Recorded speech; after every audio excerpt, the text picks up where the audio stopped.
ব্যাটিংয়ে নেমে আইরিশদের বিপক্ষে শেষ টেস্টে দারুণ শুরু টাইগারদের। মাহমুদুল হাসান জয় ও সাদমান ইসলাম দুজনেই সাবলীল ব্যাট করে। সাদমান ইসলাম ও মাহমুদুল হাসান জয় 13 ওভারে টাইগারদের স্কোরবোর্ডে তোলে 50 রান।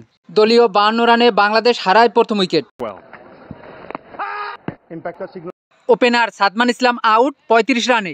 দিনের প্রথম আঘাত হানেন অ্যান্ডি ম্যাকব্রাইন। আরেক ওপেনারও ইনিংস বেশি লম্বা করতে পারেনি। মাহমুদুল হাসান জয় আউট 34 রান করে। 83 রানে দ্বিতীয় উইকেটের পতন বাংলাদেশের। অ্যান্ডি ম্যাকব্রাইনের দ্বিতীয় উইকেট শিকার।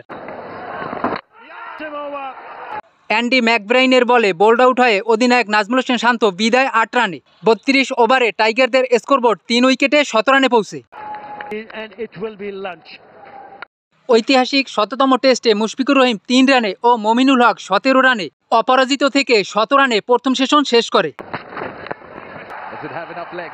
মধ্যাহ্ন বিরতির পর মুশফিকুর রহিম ও মমিনুল হক আস্থার সাথে ইনিংস শুরু করে। 49 ওভারে বাংলাদেশের স্কোরবোর্ড 3 উইকেটে 150 রানে পৌঁছে।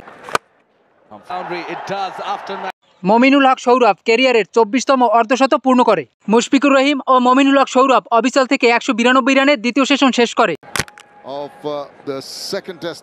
দ্বিতীয় সেশনে টাইগাররা 31 ওভারে সংগ্রহ করে 92 রান। মুশফিকুর রহিম 48 ও মমিনুল হক 62 রানে অপরাজিত।